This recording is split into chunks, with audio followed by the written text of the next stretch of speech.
שלום לכולם חברים, היום המדריך שלנו להיום זה איזה בדיקות צריך לעשות לפני שאנחנו יוצאים למכירה. שמי דן הופמן, אני יועץ נדל"ן כבר כמעט 5 שנים, מאמן סוכנים בסניף נהריה, רימקס חלוצים נהריה, אה, מלווה משקיעים ומוכר נכסים, עוזר לאנשים בסופו של דבר, בסדר? אז היום אנחנו נדבר על הדברים שבאמת צריכים לעשות, קיבלתם החלטה לצאת למכירה, להשתדרג, אז איזה דברים אתם צריכים לעשות? דבר ראשון זה להוציא נסח טאבו, לוודא שבאמת הכל בסדר. אני נתקלתי בהרבה בעלי נכסים שלא עושים את הבדיקה הזאת, או שמתי שהם מגיעים לעורך דין, רק אז עושים את הבדיקה הזאת. ובסופו של דבר נתקלים בהרבה מצבים, שלמשל היה לי מקרים שמוכר, העורך דין של המוכרים, הוא קנה את הבית לפני הרבה זמן, לפני 10 שנים, 20 שנה, והעורך דין שם לא סיים את הרישום, שהוא רשום בתור הערת אזהרה. אנחנו עכשיו נעבור נושא שתוכלו להבין, ואני מקווה שזה יעזור לכם, שאתם תוכלו לעשות את הבדיקות האלה. קודם כל, איך אנחנו מוציאים נסח טאבו, בסדר? אני רוצה לעשות את זה ביחד איתכם, שאתם תראו את זה, בסדר? בסדר? נכנסים ורושמים נסח טאבו, הכי פשוט שיש. בסדר? זה אמור להיות gov.ai, il, מצטער, אתר ממשלתי, משם אנחנו מוציאים את זה, אין אתר אחר. זה הפקת נכס, נסח, יש לכם פה. ואז אתם מגיעים למצב כזה, יש לכם נסח מלא, היסטורי, מרוכז, ומחזור הנכס, בסדר? נכס, נסח מלא זה רק שלכם, אוקיי? נסח מרוכז זה של כל הבניין, בסדר? בשביל נסח מלא אתם צריכים לרשום פה את התת חלקה, את הגוש והחלקה והתת חלקה, אני אראה לכם איפה להוציא את זה. תת חלקה בדרך כלל זה או המספר דירה שלכם או מספר חנייה, או אפשר לראות את זה בארנונה בדרך כלל, רואים שם, אבל לפעמים זה עושה טעויות. אני תמיד מציע להוציא נסח מרוכז, אלא אם יש לכם את ההסכם מחר שלכם, ושם רשום לכם את התת חלקה, גוש חלקה, הכל רשום לכם, יש לכם שם ומשם אתם יכולים להוציא. אם אין לכם את זה, עדיף תוציאו מרוכז של כל הבניין, בשביל שלא להוציא כל פעם, כי זה בעלות של 17 שקל, זה לא עולה הרבה, אבל בואו אני אראה לכם איך זה קורה. פה אתם רושמים את השם שלכם, טלפון, בסדר, דואר אלקטרוני. נעשה את זה זריז טיפה, שאתם תראו את זה, אני רוצה.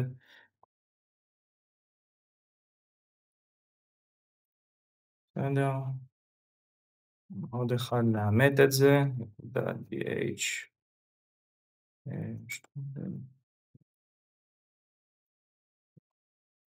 אני רוצה ביחד איתכם לעשות את זה, שאתם תראו את זה.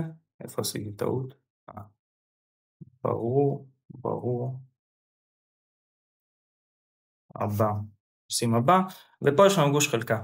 ברור שאתם יכולים דרך כתובת לעשות, לפעמים זה עושה טעויות. אתם יכולים פה לעשות יישוב. אני תמיד עושה את זה פעמיים, בסדר? לבדות את זה כמה פעמים, שלא יהיה לי איזה מצב אחר כך, בסדר? סתם נהריה, ניקח רחוב ויצמן, סתם לדוגמה, ויצמן, מספר 117, בסדר? איתור. בואו נראה, זה הגוש והחלקה שיצאנו. עכשיו אנחנו צריכים לבדות את זה, בסדר? יש אתר gov.map קוראים לו, בסדר? ככה זה נראה, רושמים gov.map, וזה מה שיוצא לנו על למטה, אנחנו לוחצים על זה, בסדר? ואז מה שיוצא לנו זה האתר, בשביל לאלתר את הגוש והחלקה. אז אותו דבר אנחנו עושים ויצמן, 117 נהריה, בסדר? יצא לנו, לוחצים על זה, מעולה. עושים שכבות, ויש לנו פה למטה, גוש וחלקה, אם אתם רואים, לוחצים על זה, בסדר? וזה גם מה שחשוב מאוד, ואז אני רושם, אתם רואים בחלקה אחת יש לנו 4 בניינים, 1, 2, 3, 4, כן. אנחנו לוחצים על זה, ואז זה מראה לנו, זה הגוש שלנו, זה החלקה שלנו, וזה השטח שהחלקה רשומה, למשל בבתים שזה בתים פרטיים, דו משפחתיים, להבין מה החלקה שלכם, אז אותו דבר אתם רושמים, אני גם אראה לכם דוגמה של בית פרטי, ושם אתם יכולים לאתר באמת מה החלקה שלכם, מה השטח שלכם של הדו משפחתי או של הבית פרטי, מה השטח שלכם, בסדר? אם זה דו משפחתי, אז יש לכם שתי בתים על החלקה, ואז אם זה 500 מטר, אתם מחלקים את זה 250 כל אחד, בסדר? לגיטימי. בסדר, אז יצא לנו 18,174. בואו נראה פה, מה יצא לנו? והחלקה 68. מה יצא לנו פה? על כתובת. יצא לנו זה, בסדר? בואו נעשה עוד פעם. נהריה. אוי. נהריה. בית 117. והרחוב ויצמן. טוב. כן, יצא לנו הכל. בסדר, אחר כך אנחנו עושים הוספה. מוסיפים את זה. עושים הבא. בסדר? עושים פה אישור שאתם מצהירים על זה. עושים סיום ועוברים לתשלום, בסדר? זה עולה 17 שקל, אתם יכולים לעבור, לעשות את זה, ואז אתם מקבלים את זה בדואר אלקטרוני, וגם פה, בסדר? עכשיו קיבלנו את זה. מה אנחנו צריכים לראות בסופו של דבר? בואו... טוב, יש לנו פה שנייה. הנה, נסח טאבו, יש לי של ויצמן, מעולה. ככה נסח טאבו נראה, בסדר? זה של כל הבניין, בסדר? זה בניין של... זה שתי בניינים, זה א' וב' 117, יש לכם 24 מכל צד, אז בגלל זה הנסח טאבו כזה ארוך, בסדר? ככה הוא נראה, אפילו רשום לכם פה. יש לכם קפלן 25, ויצמן, כל הבניינים האלו, בסדר? עכשיו אני אראה לכם קודם כל ההצמדות של חנייה, זה בית עם מעלית לעומת מרפסת, יש לכם פה חנייה שזה הצמדה, פח, כל נסח טאבו זה משהו אחר רושמים שם, בסדר? בדרך כלל יש כאלו שפחים רושמים, דברים משותפים רושמים, בדרך כלל זה בארנונה, בסדר? הדירה עצמה היא 111 מטר, תיאור קומה ראשונה, הבעלים, בסדר? זה נסח טאבו תקין, ויש משכנתה, בסדר? חייב להיות משכנתה, אם לקחתם משכנתה, בסדר? חייב להיות את זה. שיהיה לכם הערה, מתי שאתם נותנים לכם משכנתה, אז נרשמת הערת אזהרה גם על השם שלכם וגם על המשכנתה שלקחתם, בסדר? בגלל זה מתי שאתם מוכרים גם, ההערה של המשכנתה היא נמחקת רק מתי שהקונה מעביר לבנק את הכסף, בסדר? ואז ההערה של המשכנתה נמחקת, שלא תמכרו את זה לבד ולא תשלמו את זה לבנק, אתם מבינים? בסדר? אני רוצה רק להראות לכם משהו שהוא לא תקין, בסדר? כל זה תקין, הערה על המשכנתה זה בסדר, בעלות זה נורמלי, זה הכל בסדר, אני רוצה להראות לכם הערה אחרת. בואו נראה. משכנתה, באיפה לקחתם, קומה שלישית, הכל תקין, בואו נראה, חייב להיות תמיד, יש משהו שהוא לא תקין, תמיד. בואו נראה. הנה, סתם לדבר, זה אנשים שרשמו, קנו את זה ביחד כשותפים, אתם רואים? ופה למשל, יש הערת אזהרה על השם של הרוכש, בסדר? ועדיין זה לא עבר כבעלים, בסדר? בדרך כלל איך שנחתם חוזה, תוך 3 ימי עסקים, העורך דין שמגיש את זה, תוך 3 נרשם הערת אזהרה. אחר כך, אם זה העורך דין הולך ומגיש את זה, על זה שיעבירו את זה לבעלות. קודם כל עושים את זה שהמוכרים לא ימכרו את זה עוד פעם, ושזה באמת הדירה שלכם, אבל עדיין צריך להעביר את זה לבעלות, כי אם לא עושים את זה, ויש כאלו מקרים שלא, שעורך דין שהם לא מסיים את הרישום, אחר כך במכירת הנכס שלכם, עד שאתם לא תעשו את זה, לא תוכלו למכור, אתם לא הבעלים, בסדר? אז זה רק שתראו, בסדר? כל מיני הצמדות יש גם, אני רוצה להראות לכם עוד למשל, זה נכס גם בחניתה 2 למשל, בנהריה, תראו איזה הצמדות יש להם פה, יש להם פה חנייה, מחסן רשום, פה זה יותר, אני רוצה להראות לכם את הקומה האחרונה, הנה גג, למשל, איפה היה גג? הנה זה למשל, גג, אצלו יש חלק, קרקע, חנייה, לא, קומה שנייה, קומה האחרונה. הנה קומה האחרונה, יש לו גג רעפים שעליו, יש לו חלל גג, מחסן, חנייה,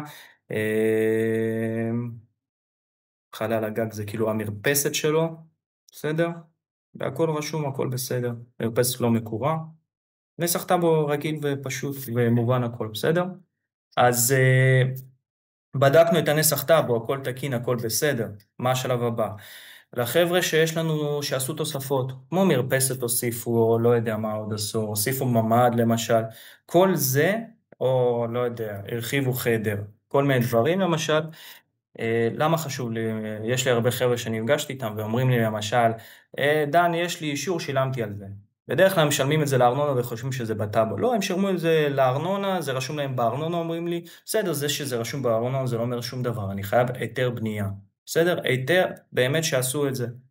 בסדר? איך אנחנו עושים? אנחנו נכנסים לעירייה, כל עיר, כל מי שגר באיזה עיר, אז אתם עושים, אני למשל עכשיו עשיתי את זה בעיריית נהריה, תכנות ובנייה, שנייה אחת, ככה זה נראה, רק אני רוצה להראות לכם, תכנות בנייה, אני לוחץ על זה, ופה אני יכול לראות היתר. ואם אין לי את זה, למה אני עושה את הבדיקה הזאת? קודם כל שאתם לא תעשו טעות ותגידו את זה לקונה, ובסוף אין לכם היתר, וזה בחריגה, ואז הוא יכול, בוא נגיד ככה, ללכת לבית משפט ולתבוע אתכם. והיו מקרים, אני ישירות אומר לכם את זה. אז אם אתם לא יודעים, עדיף לא להגיד סתם, בסדר? אז פה יש לכם אפשרות מספר תיק למשל, אתם כנראה לא תדעו, מספר בקשה, או כתובת או גוש, שזה כבר הבנו איך אנחנו עושים, או כתובת. בסדר? לראות מי עשה פה היתר, סתם לדוגמה, ויצמן, עוד פעם ניקח את זה. בואו נראה למי יש היתר. בסדר? כי אם יש לכם חריגה, השמאי לא מעריך את זה, ואנחנו כבר יודעים ש90% מהקונים של היום זה אנשים שלוקחים משכנתה. אז צריך לקחת את זה בחשבון, בסדר? שאחר כך, אם לא יעריכו, העסקה תיפול, ואנחנו כבר דיברנו על זה בסרטונים הקודמים, אתם יכולים לצפות על זה, בסדר? אז הנה, יש לנו ויצמן 115, ופה יש לנו, בואו נראה איזה בקשות הגישו האנשים. זה גם למשל לקונים שרוכשים ואמרו, והמוכר אומר לכם שיש היתר, פה אתם בודקים את זה. בואו נראה. נשלח לסריקה, סלע בינוי. אוקיי, זה מי שבנה את זה למשל, אז יש לו את היתר בנייה. חוץ מזה לא ביקשו שם, זה בניין עם מעלית ממ"ר מרפסת, אין שם איזשהו בקשות, בסדר? אבל זה לפחות פה אתם יכולים לדעת, כאילו פה אתם יכולים לראות את היתר החלטה של הוועד, גרמושקה של הבניין למשל, סתם אני אראה לכם, כן? פה זה גרמושקה של הבניין, איך בנו אותו, פה אתם יכולים לראות הכל, בסדר? דבר חשוב, פרט שאתם צריכים גם לדעת על זה, בסדר? אז אחרי שלגבי הבית שלכם הבנו שהכל בסדר והכל תקין, בסדר? שבדקנו את הנסח טאבו, בדקנו שאם יש לנו תוספות שיש לנו היתר והכל תקין, מה השלב הבא שלנו? בסדר? קודם כל, כבר דיברנו על זה בסרטונים הבאים, אנחנו יכולים לצפות על זה, להבין כמה הדירה שווה, באמת, כמה אני יכול לצאת, כמה אני יכול למכור את זה. אחר כך להבין מה אני רוצה לקנות, בסדר? מה התכנון, אז אתם בודקים את זה ביד 2, יש סרטונים, אתם יכולים לצפות בזה, תסתכלו ביד 2 מה אתם מחפשים, סתם היפותטית, הבנתם שהבית שלכם שווה 1.5 מיליון, ומה שאתם רוצים לקנות זה 2.5, מה השלב הבא? זה ללכת או לבנק, לבקש אישור עקרוני להבין על סמך איזה משכנתא הם יכולים להביא לכם, אוקיי? על פי כמה אתם רוצים שכל חודש ירד לכם, כל הדברים האלה, אתם בודקים את זה, אם אתם צריכים שיפוץ גם, תחשבו את זה גם ביחד עם המשכנתא, תבינו כמה הבנק מרשה לכם, או שללכת, מה שאני תמיד ממליץ, ללכת ליועץ משכנתא, לבדוק איתו, אני עובד תמיד עם יועץ משכנתא, שעושה לי את כל המשכנתאות, אפילו שאני מבין בזה קצת, אני עדיין פונה ליועץ משכנתא שהוא יודע את זה יותר טוב. זה בדרך כלל זה בעלות, בסדר? אני מארגן ללקוחות שלי, משקיעים שלי, פגישות חינמיות, כי אני מבין את החשיבות של זה ואת היתרון של זה, לעשות את הפגישה הפיננסיה הזאת, שהוא יכול לתכנן לכם ובאמת להגיד כמה אתם יכולים לקבל אישור עקרוני, אם לא זה ללכת לבנק, בסדר? ואז אתם מבינים בכמה אתם יכולים למכור והבית שלכם תקין, ומה אתם יכולים לקנות, בסדר? ואז אתם יכולים לצאת. ברור שאני, עם הזמן הזה אתם גם צריכים להבין כאילו בערך כאילו מה המחיר של הבית שלכם אתם יודעים, מה הפינוי שאתם תצטרכו, ואיזה תנאי תשלום. תנאי תשלום זה חשוב אם מישהו הולך לקנות דירה מקבלן, בסדר? אז להבין מה התנאי תשלום שהיזמים מציעים לכם, אפילו לעשות את הבדיקה הזאת לפני שאתם יוצאים אפילו למחירה, לפחות להבין את הראש. אם זה לעשות שדרוג ליד שנייה, זה לא כזה קריטי, זה תלוי בקנייה שלכם, בסדר? אז צריך להבין את זה ולחשב את הדברים. בגלל זה, בשוק של היום גם, למה אני אומר שחשוב לעשות את הבדיקות לגבי הבית שלכם? אנחנו בשוק נמצאים שיש המון דירות למחירה וכמות קטנה של קונים, ואם כבר מגיע לכם קונה רציני שרוצה את הבית, ואז אתם מתחילים לעשות בדיקות, הוא לא יחכה לכם, הוא ילך, ופספסתם קונה רציני. אז תעשו את הבדיקות האלה, בסדר? אם יש לכם שאלות עוד נוספות, או אתם פתאום יש לכם איזה נסח טאבו שראיתם שהוא ממש לא תקין ואתם לא מבינים מה לעשות ואיך לעשות את הבדיקה הזאת, דברו איתי.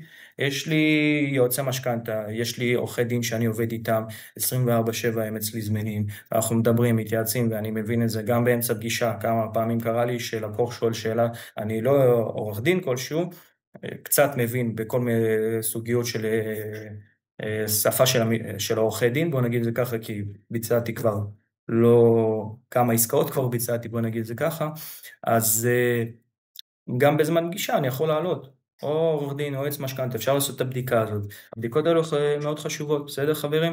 אז תרשמו לי בתגובות אם אתם רוצים, איזה נושא אתם רוצים עוד שנעלה ועוד שנדבר על זה, בסדר? שיהיה בהצלחה לכולם ובהצלחה במכירה שלכם.